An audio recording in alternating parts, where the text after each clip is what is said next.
क्या होता अगर तांजीरो की जगह योरिची होता नेजुको का भाई। स्वागत है गाइस आपका हमारी 10K स्पेशल वीडियो में, जहां तुम सबकी मोस्ट डिमांडेड वीडियो को लेके आ गया हूं मैं कि अगर योरिची कामादो फैमिली में पैदा हुआ होता और वो नेजुको का भाई होता। तो वीडियो के दो पार्ट है। पार्ट नंबर 1 कि अगर योरिची सेनगोकू एरा में पैदा ना हुआ होता तो क्या क्या चेंजेस आते, क्या मुजान कभी किसी और से डरता फिर, या फिर डीमन स्लेयर कॉप की क्या हालत होती। एंड पार्ट नंबर 2 में मैं तुम्हें दो थ्योरीज बताने वाला हूँ जो पॉसिबल हैं योरिची के नेजुको के भाई होने की वजह से, जिन दोनों स्टोरी की एंडिंग तो हैप्पी है बट स्टोरी लाइन काफी ज्यादा अलग। वीडियो को लाइक करते हैं और पार्ट 1 स्टार्ट करते हैं, जहां हम देखेंगे सेनगोकू एरा में जो ट्विन ब्रदर्स पैदा हुए थे मिचिकात्सु और योरिची, वहां योरिची पैदा नहीं हुआ, सिर्फ मिचिकात्सु पैदा हुआ है जो एक समुराई बनेगा बड़ा होकर। अब एक क्वेश्चन तुम्हारे लिए, कमेंट सेक्शन में बताओ कि योरिची के ना होने की वजह से क्या मिचिकात्सु कभी अपर मून 2 बन पाएगा या फिर वो कभी डीमन स्लेयर भी बन पाएगा। क्योंकि मेरे हिसाब से जब मिचिकात्सु एक डीमन से मरने ही वाला था, जिस समय पे योरिची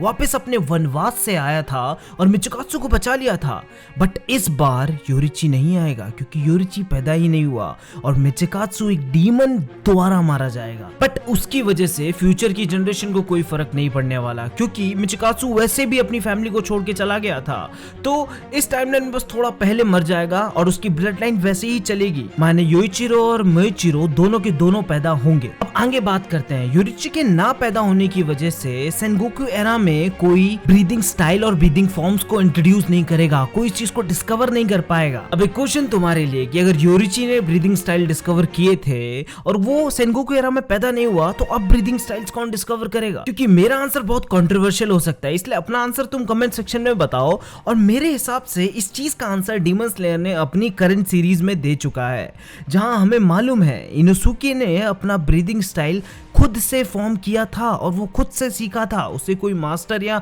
किसी की जरूरत नहीं पड़ी थी। इनफैक्ट उसने किसी को देखकर भी नहीं, खुद से सीखी थी बीस्ट ब्रीदिंग, जो एक विंड ब्रीदिंग का ही फॉर्म है और काफी ज्यादा कोरिलेट और क्लोज है विंड ब्रीदिंग से। मतलब कुछ समय बाद ही सही पर ब्रीदिंग स्टाइल्स तो डिस्कवर हो जाएंगी बट सन ब्रीदिंग कभी डिस्कवर नहीं होगी, माने मुजान की फाड़ने वाला कोई पैदा नहीं होगा, प्लस तमायो कभी कर्स फ्री नहीं हो पाएगी, माने फ्यूचर में तमायो मुजान के अंडर कंट्रोल ही रहने वाली है। अब तुम बोलोगे यार तूने स्टोरी में छोड़ा ही क्या, जब इनके ब्रीदिंग स्टाइल्स वीक होंगे, डीमन स्लेयर मार्क नहीं है इनके पास, तमायो तक इनकी साइड पे नहीं है, तो फ्यूचर में जीतेंगे कैसे? तो अगर वो जानना चाहते हो तो इस वीडियो के सिर्फ शेयर बटन पे क्लिक कर दो, सिर्फ क्लिक करना है, तुम्हें किसी को शेयर नहीं करनी है। YouTube पागल है, उसे लगेगा तुमने कर दी है। और लाइक और सब्सक्राइब तो तुम्हारी मर्जी है। तो वीडियो के पार्ट 2 की तरफ चलते हैं, जहां दो पॉसिबल स्टोरीज हैं। जहां स्टोरी की शुरुआत होगी सेनगोकू एरा में, जहां योरिची ने कामादो फैमिली को बचाया था, बट यहाँ उन्हें बचाने वाला कोई और डीमन स्लेयर होगा, जिसकी वजह से इन पे सन ब्रीदिंग का कोई भी नॉलेज नहीं होगा, बट इनकी जो ब्लड लाइन होगी वो नॉर्मली आगे बढ़ती हुई आएगी। बट इस बार करेंट टाइमलाइन में तांजीरो की जगह पैदा होगा एक दूसरा बच्चा, जिसके सर पे एक अजीब सा मार्क होगा, बट उसकी वजह से इस बार उसे कोई डिफरेंशिएशन नहीं फील करना पड़ेगा और कामादो फैमिली उसका नाम रखेगी योरिची। सेनगोकू एरा वाले योरिची और इस योरिची में बस इतना ही फर्क रहेगा कि ये योरिची खुल के बात कर पाएगा,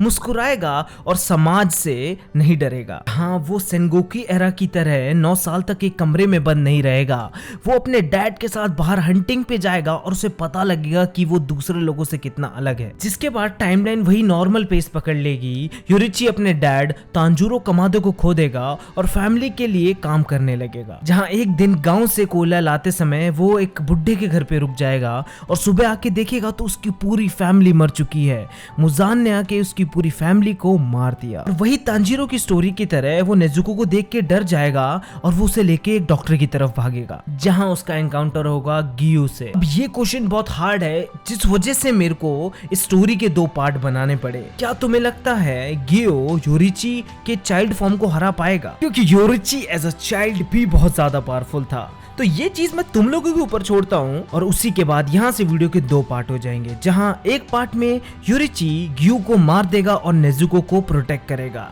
एंड सेकंड पार्ट में जहाँ गियो उन दोनों को समझ जाएगा जैसे तांजीरो और नेजुको के साथ हुआ था और उन दोनों की हेल्प करेगा। थ्योरी 1 के तहत योरिची की उम्र होगी 13 साल, बट हम जैसा जानते हैं सेनगोकू एरा के समय पे योरिची 17 साल का था जिस टाइम पे उसने मुजान की बैंड बजा दी थी, माने 13 साल का योरिची इतना तो पावरफुल होगा ही एक डीमन स्लेयर से फाइट कर सके, जहां ग्यू शायद अपने फुल पोटेंशियल को अनलॉक ही नहीं कर पाएगा जब तक योरिची ग्यू को खत्म कर देगा। और वहां से ग्यू की स्वॉर्ड और नेजुको को लेके 9-2-11 हो लेगा। इसके बाद डीमन स्लेयर्स वालों की तो फटी जाएगी कि भाई डीमंस तो ठीक है, अब इंसान भी पेल रहे हैं डीमन स्लेयर्स को। और जिसके बाद हम देखेंगे कि योरिची नेजुको को लेकर 2 साल के लिए गायब हो गया है, जहां वो अपने 2 साल के पीरियड में बहुत ज्यादा ट्रेनिंग करेगा और अलग अलग डीमंस को ढूंढ ढूंढ कर मारेगा। जहां इस साइड योरिची ट्रेनिंग कर रहा है और सन ब्रीदिंग ऑलमोस्ट सीख ही गया है परफेक्टली। डीमन स्लेयर्स की हालत कुछ ज्यादा ठीक नहीं है। ग्यू के मरने और तांजीरो के ना होने की वजह से स्पाइडर डीमन इनोसुके को मार देगा, बट जेनेत्सु को बचाने शिनोबु आ जाएगी और आगे जाके वो दूसरे स्पाइडर डीमंस को भी मार देगी। और उसी समय योरिची हमारा सन ब्रीदिंग से बहुत ज्यादा लेवल पे डीमंस को मारने लगेगा। वो अपने परिवार का बदला लेने के लिए और नेजुको को वापस सही करने के लिए बहुत ज्यादा फ्यूरियस हो जाएगा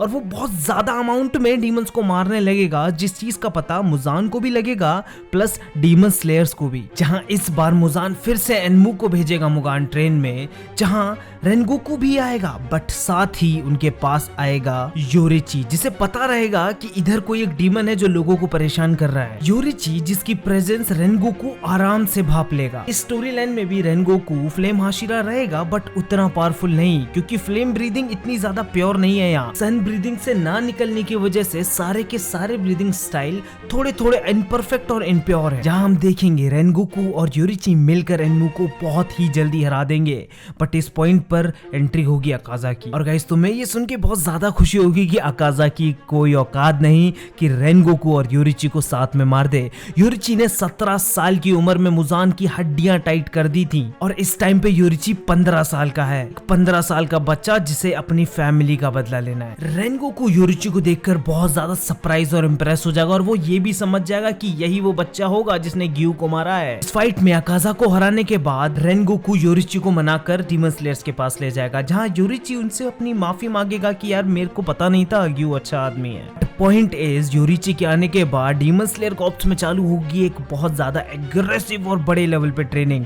जहां वो प्रॉपर प्योर फॉर्म में ब्रीदिंग स्टाइल सिखाएगा। प्लस उसके कर्स मार्क की वजह से सारे डीमन स्लेयर्स पे कर्स मार्क आना बहुत ज्यादा इजी हो जाएगा। सोने पे सुहागा ये हुआ कि एंटरटेनमेंट डिस्ट्रिक्ट आर्क और स्वॉर्ड्समिथ आर्क में भी कोई भी कैजुअलिटी नहीं आने वाली। योरिची के होने की वजह से ग्युतारो, हेंटेंगू, ग्यू को बहुत ही ज्यादा आसानी से मारे जाएंगे। इसके बाद क्या होगा वो हम सब जानते हैं। मुजान डीमन स्लेयर्स पे अटैक करेगा और उन सबको इन्फिनिटी कासल आर्क में ले आएगा, जहां बस डिफरेंस ये होगा कि हमारे पास इनोसुके नहीं होने वाला और ग्यू नहीं होने वाला, पर डीमंस के पास ना ही कोकोशिबो है, ना ही अकाजा है, ना ही हेंटेंगू है, ना ही ग्यू में, ना ही ग्युतारो, ग्यू में नहीं ग्यू को। माने सारे demon slayers versus Muzan, Doma और नाकिमे। यहाँ डोमा से फाइट करने वाले होंगे जेनेत्सु, कनाओ और शिनोबु। नाकिमी से फाइट करने के लिए होंगे ओबेनोय, मित्सुरी और रेनगोकू। सानेमी, ग्योमे, टेंगेन एंड योरिची मिलकर मुजान को हराएंगे। जहाँ तुम्हें मालूम है 17 साल के योरिची ने मुजान की क्या बैंड बजाई थी